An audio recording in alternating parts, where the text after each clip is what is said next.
அல்லாஹ் ரப்புல் ஆலமீன் ஒரு மனிதனை அழிக்கப் போகிறான். இந்த உலகத்திலே அவனை அழித்துவிட போகிறான், இல்லாமலாக்கப் போகிறான். அவனை நிரந்தரமாக உள்ளத்திலே முத்திரை குத்திவிட போகிறான். நரகவாதிகளில் ஒருவராக அவனை ஆக்கிவிட போகிறான் என்று சொன்னால் அதற்கு முன்னால் நிகழக்கூடிய அடையாளங்கள் என்ன? அதுதான் இந்த தலைப்பு. ஒரு மனிதன் எப்படி தான் எந்த பாதையை நோக்கி போய்கொண்டிருக்கிறேன் என்பது வெளிப்படையாக தெரிந்தாலும், நான் செய்து கொண்டிருப்பவைகள் நல்ல காரியங்கள், நான் செய்து கொண்டிருப்பவைகள் கெட்ட காரியங்கள் என்பதெல்லாம் வெளிப்படையாக தெரிந்தாலும் நமக்கு நாமே எப்பொழுதும் ஒரு சமாதானம் செய்து கொண்டிருப்போம்.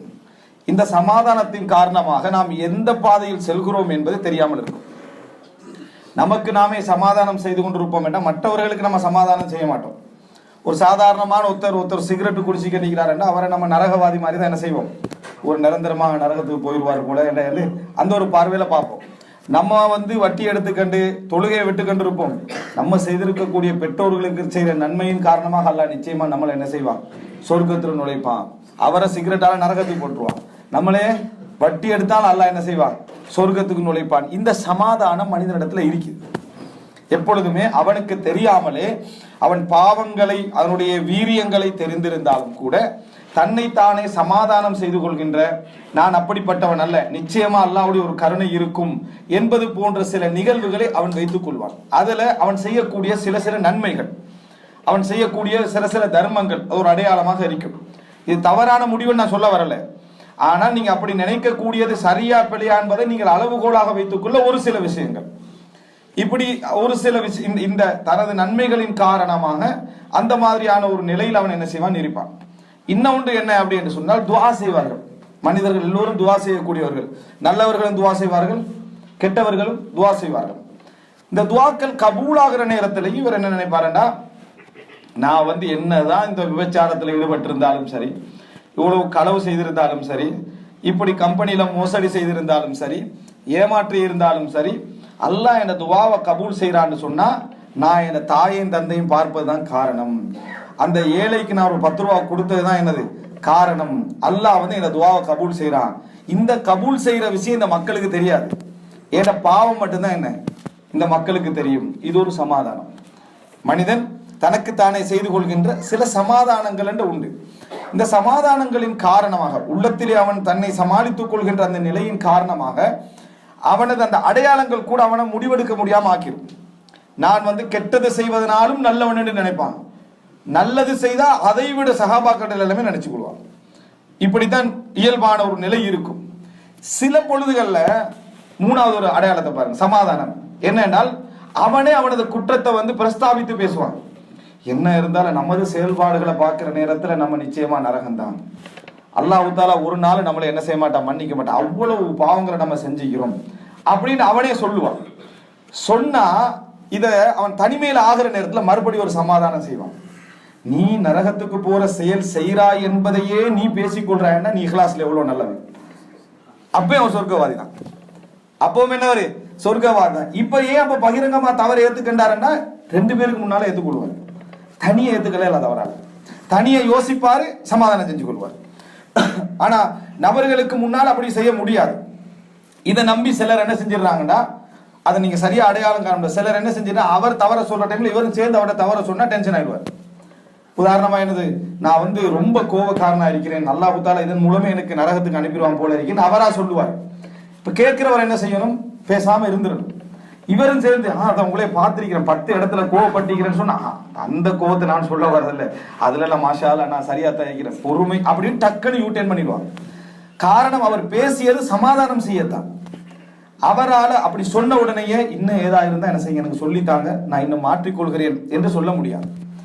அப்படியே சொன்னாலும் அது ஒரு பணிவிட அடையாளமா அவர் எடுத்துக்கொள்வாரு. அவருக்கு தகுதி இல்லை என்று எடுத்துக்கொள்ள மாட்டார்.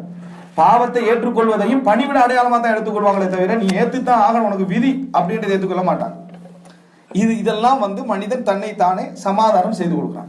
இந்த சமாதான குழப்பத்தின் காரணமாக என்ன நடக்கும்னா, நான் இப்ப சரியான பாதையில போறேனா பிழையான பாதையில போறேனா என்பதெல்லாம் தெரியாது. இப்போ உதாரணமாக நம்ம அப்படி நினைக்கக்கூடிய சமாதானங்களில் நிறைய தவறு உண்டு என்பதை நான் ஒவ்வொன்றா சொன்னால் நம்ம மற்ற விஷயங்களுக்கு வர முடியாது. ஒரு உதாரணம் சொல்றேன். அல்லாஹ் தஆலா குர்ஆன்ல சொல்றான், கப்பலிலே அவர்கள் செல்கின்ற நேரத்தில் அலை மோதுண்டு அந்த கப்பலை பிரட்டுகின்ற அளவுக்கு வருமே, அந்த நேரத்தில் அவர்கள் தாவுல்லாஹ முஹ்லிஸீன லஹுத்தீன், அல்லாஹ்வுக்கே மார்க்கம் உரியது என்ற அடிப்படையில் பிரார்த்திக்கிறார்கள். பிரார்த்திப்பவர்கள் யார்? முஷ்ரிக்குகள், காபிர்கள். அல்லாஹ் என்ன செஞ்சிடறான்னு சொன்னா காப்பாத்திடுறான். அவர்கள் பிரார்த்திக்கிறார்கள், அல்லாஹ் ரப்புல் ஆலமீன் அவர்களை காப்பாற்றி கரைக்கு கொண்டு வந்து சேர்த்து விடுகிறான். கரைக்கு கொண்டு வந்து சேர்த்த உடனேயே அவர்கள் மறுபடியும் இணை வைக்கின்றவர்களாக என்ன செய்கிறார்கள்? மாறுகிறார்கள். தரையில் இறைவன் அவர்களை அழிக்க மாட்டான் என அவர்கள் எண்ணிக்கொண்டாரா என்று அல்லாஹ் தஆலா கேட்கிறான். இப்ப இந்த கபூல் செய்யப்பட்டது யார் துவா? முஷ்ரிக்கீன்களோட துவா. இப்ப நம்ம துவா கபூலை வச்சு சமாதானம் செய்து கொண்டால் முஷ்ரிக்கீன்களுக்கு என்ன செய்யலாம்? அவங்களுடைய சிற்குடைய செயலை சமாதானம் செஞ்சு கொள்ளலாம். இப்ப அவர்கள் சிற்கு வைத்துக் கொண்டிருக்கிற நேரத்தில் அவர்கள் ஒரு டைம்ல இஹ்லாஸ் ஆகி என்ன செஞ்சிடறாங்க? கப்பல்ல துவா கேட்டுறாங்க, அல்லாஹ் கபூல் செஞ்சு கரைக்கு கொண்டு வந்து சேர்க்கிறேன்றான். அப்படி என்றால் பாவிகளுடைய துவாவும் கபூல் ஆகும். பாவிகளுடைய துவாக்களும் என்ன செய்யும்? கபூல் ஆகும். ரசூல் ஸல்லல்லாஹு அலைஹி வஸல்லம் சொன்னார்கள், தஅவத்துல் மظلومி துஸ்தஜாபு லஹு வ இன் கான காஃபிரன். அநியாயம் இழைக்கப்பட்டவன் அவனுடைய துவா கபூல் செய்யப்படும், அவன் காஃபிராக இருந்தாலும் சரி. எனவே துவாக்கள் கபூல் மட்டும், துவாக்களை அல்லாஹ் தஆலா கபூல் செய்வதற்கான சில இடங்கள் உண்டு, அவர் நல்லவர் என்பதற்கான ஆதாரமாக என்ன செய்யும்? இருக்கும். ஆனால் எல்லா இடமும் நான் சரியான பாதையில் செல்கிறேன் என்பதற்கான ஒரு அடையாளம் என்னது? அல்ல. ஆனா துவா கபூல நிறைய பேர் அப்படி நினைத்து வைத்திருக்கிறார்கள். திக்ர்கள் சொல்வதை அப்படி நினைத்து வைத்திருக்கிறார்கள். பலர் என்ன செக் பாயிண்ட்களை கண்டோனே திக்ர் சொல்லிடுறது. லா ஹவ்ல வலா குவத்த இல்லா பில்லாஹ், சுப்ஹானல்லாஹ், அல்லாஹு அக்பர், இன்னா லில்லாஹி வ இன்னா இலைஹி. அவருக்கு கண்ணை மறைச்சிடுறான் அல்லாஹ் தஆலா. ஏன்னா இவர் ஹிஜ்ரத்ல இருக்கிறாரு, உடனே அல்லாஹ் கண்ணை மறைச்சிடுறான். ஒரு ஊருக்கு போறாரு, ஹிஜ்ரத்ல இருக்கிற ஃபீலிங்ல என்னது?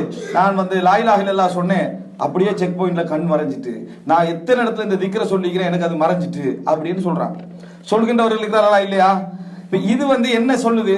இதே அவர் என்ன அந்த மனநிலை காய் கொள்கிறார் என்றால் அதுக்கு பின்னால இந்த துவா கபூல் ஆகிச்சு, இந்த துவாவால என்று நினைத்தால் அது ஒரு பகுதி, அது தவறில்லை. அதை வச்சு அவரை கொஞ்சம் என்ன செஞ்சிடறாரு? இன்னும் கொஞ்சம் கூட்டிடுறாரு. ஏன் அல்லாஹ் தஆலா எனக்கு மட்டும் கபூல் செய்யறான், மற்றவனு கபூல் செய்யலன்னு இவரா முடிவெடுக்கிறார்? பாருங்க, அந்த மனிதனுடைய சமாதானங்கள் உள்ளத்துக்கு எனக்கு மட்டும் அல்லாஹ் ஏன் கபூல் செய்யறான்? சிலர் அதாவது எப்படியெல்லாம் மனிதன் தன்னை சமாதானம் செய்கிறான் என்பதற்கான உதாரணம் சொல்றார். ஒருத்தர் சொல்றாரு, எனக்கு என்ன தேவை என்று வந்தாலும் ஒரு மார்க்கு சந்தேகம் வந்தா யூடியூப்பை திறப்பே ஃபர்ஸ்டா அதுதான் இருக்கும். இது எதனால நடக்குது? இப்ப என்ன சொல்ல வரீங்க? இப்ப உங்களுக்கு அது ஃபர்ஸ்ட் கிளிப் வந்ததுனால நீங்க அவுலியான்னு சொல்ல வரீங்களா? என்ன நோக்கம்? எதை எடுத்தாலும் முதல் கிளிப்பா என்ன வந்துருதான், அவங்க தேர்றதுதான் ஃபர்ஸ்டா வந்துருது. இது எதன் காரணமா நடக்குதுன்னு நம்மகிட்ட கேட்டோட நம்ம என்ன பதில் சொல்றோன்னு தெரியாம உட்கார்ந்துட்டு என்ன இதுக்கு சொல்றது? நமக்கு ஒண்ணு வேலை, அது தானா வந்திருக்கலாம். மனிதனுக்கு எப்பயும் வராதது ஞாபகம் வராது, வந்ததுதான் என்ன செய்யும் ஞாபகம் வந்துட்டீங்க, அதை விளங்கப்படுத்திட்டீங்கம்மா. இப்படி ஒரு சிலர் என்ன செய்யறாங்க, இப்படி நிறைய பேர் கற்பனையும் இருந்திருக்கலாம், அது இல்லாம ஆக்கிங்க. சரியா? இப்படி நமக்கு என்ன செய்யுது, அப்படி நடந்து விடுங்க. அது எதனால நடக்கிறது? ஒரு சிலர் சொல்றாரு, நான் என்ன கனவு கண்டாலும் நடந்துருது அப்படின்னு. நான் என்ன கனவு கண்டாலும் நடந்துருது அப்படின்ற அந்த மாதிரி சொல்லக்கூடிய 90% மாணவர்கள் கனவை சொல்றது இல்லை, சும்மா தூங்குற டைம்ல வார யோசனைகள் இருக்குதானே, அதை தான் அவங்க சொல்றாங்க. அவங்க அதெல்லாம் கனவு லிஸ்ட்ல போட்டிக்கிறாங்க. கனவுன்னு அவங்களுக்கு என்ன செய்யல தெரியவில்லை. இப்படியான சமாதானங்களை வச்சு தான் கெட்டவர்கள் அல்லது கெட்ட செயல் செய்யக்கூடியவர்கள், கெட்டவர்கள் எடுக்க வேண்டிய அவசியம் இல்லை, கெட்ட செயல் செய்யக்கூடியவர்கள், தவறு செய்யக்கூடியவர்கள் அதை நியாயப்படுத்திக் கொள்றாங்க. அதனால நம்ம இப்ப இந்த இடத்துல கூப்பிட்டு எவ்வளவு பயான் பாவங்களுக்கு எதிராக பண்ணினாலும் அவங்க அந்த பாவத்தை என்ன செய்யறாங்க இல்ல, ஒரு பெரிய ஒரு அடையாளமா எடுத்துக்கல மாட்டாங்க. என்ன காரணம்? அவருக்கு துவா கபூல் ஆகுது, அவர் திக்ர் செஞ்சனே நடக்குது, அடுத்து என்ன, அவர் பணிவாய்க்கிறாரு, பாவங்கள் அங்கங்க ஏத்துக்கண்டிருக்கிறாரு. இது போன்ற விஷயங்கள் அவருக்கு என்ன ஆதாரமா இருக்குது. அப்ப நம்ம எவ்வளவுதான் பாவத்தை பத்தி பயான் பண்ணாலும் என்ன நடக்கும்? சமாதானத்தான அவருக்கு அது எதுவும் விளங்காது. ஆனா அல்லாஹு தஆலா சில அடையாளங்களை சொல்றான். ஒரு மனிதன் தான் செய்யக்கூடிய பாவத்தின் காரணமாக அல்லாஹ் அவனை அழிப்பதற்கு என்ன செய்யறான், ஆரம்பிக்கிறான் என்பதற்கு அல்ல சில அடையாளங்களை சொல்றான். அந்த அடையாளங்களை நம்ம சரியா புரிஞ்சு கொண்டோம்டா இதுக்கு சொல்றது சுன்னத்துல்லாஹ், அல்லாஹ்வுடைய நிர்வாகம். இந்த அல்லாஹ்வுடைய நிர்வாகத்துல பல விஷயங்கள் உண்டு, அதுல ஒன்று இது. ஒருவனை அழிப்பதற்கு முன்னால அல்லாஹ்வுடைய சில நடவடிக்கைகள் என்ன செய்யும் இருக்கும். இப்ப அல்லாஹ் குர்ஆன்ல சொல்லி காட்டுறான், அதாவது இதா அரதுனா அன் நுஹ்லிக கரியத்தன் அமர்னா முத்ரஃபிஹா ஃபஃபஸகு ஃபீஹா, அதாவது ஒரு ஊரை நம்ம அழிக்க நினைச்சோம்டா அந்த ஊரில் உள்ள வசதி உள்ளவர்களை எல்லாம் அந்த ஊரில் ஃபசாது செய்ய நாம் என்ன செய்ய வைப்போம். ஒரு ஊரை அழிக்கணும்டா முதல்ல அந்த ஊர்ல உள்ளவர்கள்ல வசதி படைத்தவர்களை ஊர்ல ஃபசாது செய்ய வைப்போம்ன்றான். இந்த இடத்துல அல்லாஹ் தஆலா ஷைத்தான் தூண்டுதல் போல தூண்டுதலை சொல்லல, அல்லாஹ்வுடைய அந்த நாட்டங்கள் எப்படி நடக்கும் என்பதை சொல்றான். ஒரு நல்ல ஒரு ஊரை, ஒரு ஃபசாதில் உள்ள ஊரை அழிக்க போறான் அல்லாஹ் தஆலா. ஒரு ஃபசாதின் காரணமாக அழிக்க போறான்னா ஊர்ல உள்ள வசதி படைத்தவர்களை அந்த ஊர்ல என்ன செய்ய வைப்பானா, குழப்பங்கள் விளைய வைப்பான். அந்த குழப்பங்களின் ஊடாகத்தான் அந்த ஊர் அல்லாஹ் என்ன செய்வான், அழிப்பான் என்றான். இது என்ன அல்லாஹ்வுடைய ஒரு சுன்னத். அதே போல வமா கான ரப்புக லியுஹ்லிகல் குரா பிதுல்மின் வ அஹ்லுஹா முஸ்லிஹூன். ஒரு சமுதாயம் செய்யக்கூடிய அநியாயத்தின் காரணமாக அந்த ஊரை அல்லாஹ் அழிப்பதில்லை. அந்த ஊரில் சீர்திருத்தவாதிகள் இருக்கும் காலம் எல்லாம் அல்லாஹ் அழிக்கிறதுக்கு எப்படி சொல்றா, ஊர் ஃபசாதுல இருக்குது, ஊர்ல ஃபித்னா நடக்குது, ஆனா அழிக்க மாட்டான்ல. அந்த ஊர்ல சீர்திருத்தவாதிகள் இருக்கும் காலம் எல்லாம். சீர்திருத்தம் நடக்குது, இஸ்லாஹ் பண்றதுக்கான முயற்சி நடந்து கொண்டிருந்தால், அநியாயமே செய்தாலும் அந்த ஊர் அல்லாஹ் தஆலா என்ன செய்ய மாட்டான், அழிக்க மாட்டான். இமாம் இப்னு தைமியா ரஹிமஹுல்லாஹ் சொல்றாங்க, இன்னல்லாஹ லா யன்சுரு தௌலத்தல் ஆதில வ இன் கானத் காஃபிரா. அல்லாஹ் தஆலா காஃபிரான நாடாக இருந்தாலும் நீதியாக நடக்கின்ற நாட்டுக்கு அல்லாஹ் உதவி செய்வான். காஃபிரான நாடாக இருந்தாலும் நீதியாக நடக்கின்ற நாட்டுக்கு அல்லாஹ் என்ன செய்வான், உதவி செய்வான். குஃபர் என்றது துல்ம், ஒரு அநியாயம். எனவே அல்லாஹ்வுடைய சுன்னத்தை நம்ம இப்படி யோசிச்சு என்ன செய்ய முடியாது, புரிந்து கொள்ள முடியாது. இந்த சமாதானங்களின் மூலம் நம்ம என்ன செய்ய முடியாது, புரிந்து கொள்ள முடியாது என்பதை நம்ம என்ன செய்ய வேண்டும், புரிந்து கொள்ள வேண்டும். எனவே அல்லாஹ்வுடைய அந்த வழிமுறைகள்ல ஒன்றுதான் ஒரு மனிதனை நான் அழிக்கப் போகிறேன் என்பதை புரிஞ்சு கொள்றது. இதற்கு நம்ம தெரிஞ்சு கொள்ள வேண்டிய ஒரு சில விஷயங்கள் இருக்குது. எப்ப இந்த 3-4 விஷயங்கள் எப்ப சம்பந்தப்பட்டுக்கிட்டு இருக்கும். ஒன்று பொறுமை, இன்னொன்று நன்றி, மூன்றாவது தௌபா, அடுத்தது சோதனை, பாவம். இந்த அஞ்சு நான் ஒரு தர்த்தீப்ல உங்களுக்கு ரிலேட் பண்றதுக்காக சொல்றேன். ஒன்று பொறுமை, இரண்டாவது நன்றி, மூன்றாவது தௌபா, சோதனை, பாவம். இந்த 5ல எது இருக்குது எது இல்லைன்றத வச்சுதான் நம்மட பாதை எந்த பக்கம் என்ன செய்யுது, திரும்பி கண்டிருக்குது அப்படின்றத நம்ம என்ன செய்யலாம், புரிந்து கொள்ளலாம் என்பதை குர்ஆனுடைய வசனங்கள், ஹதீஸ்கள் எங்களுக்கு என்ன செய்யுது, காட்டுது. எல்லா மனிதர்களுடைய ஈமானுடைய அமல்களுடைய தரத்தை எடுத்து பார்த்தீங்கன்னா, அன்றைய கால மக்களை போல அமல் செய்து கொண்டு இஹ்லாஸோடு மார்க்க அறிவோடு பேணுதலோடு இருக்கக்கூடிய மக்கள் ஒருபுறம். இந்த பக்கத்தில் நம்ம எடுத்துக்கொண்டோம் என்று சொன்னால், முஸ்லிமாக இருந்து கொண்டு பாவமே இஸ்லாத்தை தவிர, லா இலாஹ இல்லல்லாஹ் முஹம்மது ரசூலுல்லாஹ் என்ற வார்த்தை சொன்னதை தவிர வேற எந்த இதுவும் இல்லாமல் பாவத்திலே வாழக்கூடியவர்கள். இது ரெண்டுக்கு இடைப்பட்ட நிலையில நல்லதையும் அதே போல கெட்டதையும் கலந்து வாழக்கூடிய மக்கள். இந்த கலந்து வாழக்கூடிய மக்கள்ல 2 தரப்பாக இருக்கிறாங்க. ஒரு குரூப் என்ன, மனுஷன்டா அப்படித்தான் இருப்பான் அப்படின்னு பம்பு பேசிக்கிற ஒரு குரூப். இன்னொரு குழு என்னன்னு சொன்னா, பணிவோடு இருக்கக்கூடிய ஒரு குழுவினர். இந்த எண்ணம் எல்லாருக்கும் சார்ந்து, எல்லோரையும் சம்பந்தப்பட்டது. இந்த எண்ணம் எல்லோரோடும் சம்பந்தப்பட்டதான். நல்லவர்களுக்கும் சம்பந்தப்பட்டது, கடைசி உள்ளவர்களுக்கும் என்ன சம்பந்தப்பட்டது. அப்ப அல்லாஹ் குர்ஆன்ல சொல்லி காட்டுறான், வஇதா கீல லஹும் லா துஃப்ஸிது ஃபில் அர்த் காலு இன்னமா நஹ்னு முஸ்லிஹூன். பூமியில ஃபசாது செய்யாதீங்க என்று சொல்லப்பட்டால் நாங்கள் சீர்திருத்தவாதிகள் தான் என்று அவர்கள் சொல்கிறார்கள். அலா இன்னஹும் ஹுமுல் முஃப்ஸிதூன் வலாக்கின் லா யஷ்ஊரூன். அவர்கள்தான் குழப்பக்காரர்கள், ஆனால் அவர்களால் உணர முடியாது என்று அல்லாஹ், அவர்களால உணர முடியாது, உணர மாட்டார்கள் அப்படின்னு சொல்றார். செயல்பாடுகள் மிக தெளிவாக சைத்தானிய செயல்பாடா இருந்தாலும் அவங்களால ஃபீல் பண்ணிக்கல இல்லாது அந்த ஒரு இடத்துக்கு அவங்க என்ன செஞ்சிருவாங்க, வந்து விடுவார்கள் என்று அல்லாஹ் தஆலா சொல்லி காட்டுகிறார். எனவே அன்புள்ள சகோதரர், இது ஒன்றோடு ஒன்று சம்பந்தம் அப்படி என்று சொன்னால், இந்த இடத்துல இன்னொரு பகுதியை நம்ம புரிஞ்சுக்கிறோம். இந்த தலைப்புல இன்னும் சில விஷயங்களை. ஒன்று, அல்லாஹ் தஆலா ஒருவனை விரும்புகிறான், ஒருவனை வெறுக்கிறான் என்பதை மனுஷன் வெறுக்கிறான் விரும்புகிறான் என்பதை போல புரிஞ்சிடக்கூடாது. மனுஷனுக்கு வெறுத்தா விரும்பலாது, விரும்பினா வெறுக்க இயலாது. ஒரு நேரத்தில் அல்லாஹ் விரும்பிக் கொண்டே வெறுப்பான், வெறுத்து கொண்டே விரும்புவான்.